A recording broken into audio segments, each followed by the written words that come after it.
வணக்கம். இன்னைக்கு பொட்டேட்டோ சன்னா குருமா எப்படி பண்ணலாம் அப்படிங்கிறத பார்க்கலாம். நான் அதுக்கு சன்னாவை 8 hours ஊற வச்சு எடுத்து வச்சுருக்கேன். ஸோ ஃபுல் நைட் கூட ஊற வச்சு பண்ணலாம். ஸோ முதல்ல குக்கரில் சன்னாவை சேர்த்துக்கோங்க. அடுத்து மீடியம் சைஸ் பொட்டேட்டோ 3 கட் பண்ணி வாஷ் பண்ணி எடுத்து வச்சுருக்கேன், அதையும் சேர்த்துக்கோங்க. முதல்ல 2 வேக வச்சு எடுத்துக்கலாம். அடுத்து தேவையான அளவு தண்ணி ஊற்றி பெருங்காயத்தூள் போட்டு ஒரு 4 விசில் வச்சு எடுத்து வச்சுக்கோங்க. அடுத்து குருமா பண்ண ஸ்டார்ட் பண்ணிடலாம். அதுக்கு 2 டேபிள் ஸ்பூன் ஆயில் ஊற்றி காஞ்சதுக்கப்புறமா 2 பட்டை, 2 அன்னாச்சி பூ,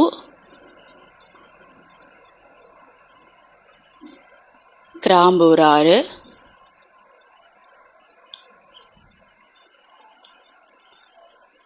அடுத்து 2 ஏலக்காய் வதக்கிட்டு வெங்காயம் 2 வெங்காயம் கட் பண்ணி வச்சுருக்கேன், அதையும் சேர்த்து வதக்கிடுங்க. 2 பச்சை மிளகாய் சேர்த்துக்கோங்க. அடுத்து 1 டேபிள் ஸ்பூன் இஞ்சி பூண்டு விழுது, இதையும் நல்லா மிக்ஸ் பண்ணிக்கோங்க. அடுத்து தக்காளி மீடியம் சைஸ் தக்காளி 2 எடுத்து கட் பண்ணியிருக்கேன், அதையும் சேர்த்து நல்லா வதக்கிடுங்க. உப்பு போட்டு ஒரு 5 minutes நல்லா வதக்கிடுங்க. தக்காளி வெங்காயம் நல்லா வதங்கி வரணும்.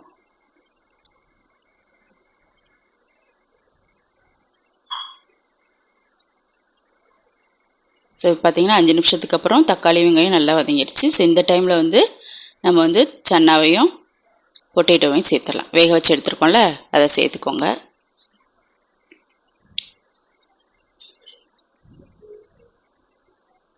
அடுத்து இதை நல்லா கொஞ்சம் பரட்டி விட்டுட்டு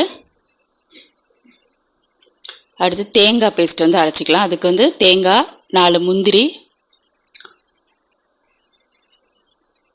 1 டீஸ்பூன் சோம்பு,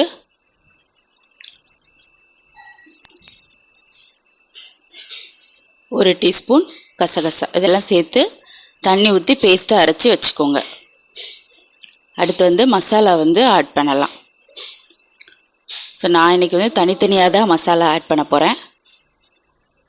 கொத்தமல்லி பவுடர் 3 டீஸ்பூன், மஞ்சள் தூள் 1/2 teaspoon, chilli powder 1 teaspoon, Kashmiri chilli powder 1/2 teaspoon, pepper powder 1/2 teaspoon, garam masala 1/2 teaspoon. So இதில் காஷ்மீரி சில்லியும் பெப்பர் ஆப்ஷனல் தான். நான் காஷ்மீரி சில்லி கலருக்காகவும் பெப்பர் பவுடர் கொஞ்சம் காரமாக இருக்கிறதுக்காக சேர்த்துக்கிறேன். உங்களுக்கு தேவைன்னா சேர்த்துக்கோங்க, இல்லைன்னா வேண்டாம். ஸோ அதேமாதிரி தனித்தனியாக சேர்க்குறதுக்கு பதிலாக குழம்பு மசாலா பவுடர் இருக்கும்ல, அதாவது வெஜ் குழம்புக்கெல்லாம் போடுறது, ஸோ அதை கூட சேர்த்துக்கலாம். அப்படி சேர்க்குறதா இருந்தால் 2 இல்லை 3 டேபிள் ஸ்பூன் சேர்த்துட்டு கரம் மசாலா ஆட் பண்ணிக்கோங்க. இல்லை நான்வெஜ்ஜுக்கு யூஸ் பண்ணுற பொடி போடுறதா இருந்ததுன்னா 2 இல்லை 3 டேபிள் ஸ்பூன் அந்த மசாலா போடுங்க. கரம் மசாலா போட தேவையில்லை, ஏன்னா அதுலேயே கரம் மசாலா இருக்கும். இது தனித்தனியாக போடுறதுக்குரிய அளவு தான் நான் சொல்லியிருக்கிறேன்.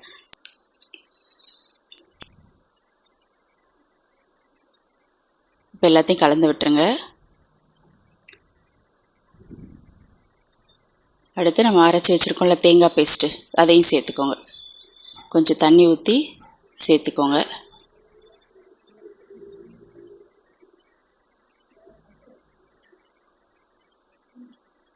அடுத்து நல்லா மிக்ஸ் பண்ணி விட்டுட்டு, ஸோ உங்களுக்கு இன்னும் கொஞ்சம் தண்ணி ஆட் பண்ணணுன்னா ஆட் பண்ணிக்கோங்க, இல்லை இப்படியே கட்டியாக இருக்கனாலும் ஓகே. நான் கொஞ்சம் தண்ணி ஆட் பண்ணுறேன். அடுத்து கொத்தமல்லி போட்டு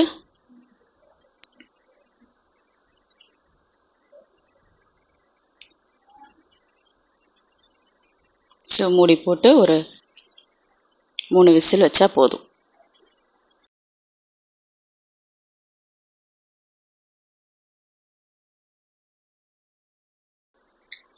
ஸோ இப்போ ஓப்பன் பண்ணி பார்த்தீங்கன்னா ஹோட்டலில் கொடுக்குற அதே குருமா மாதிரி தான் இருக்கும்.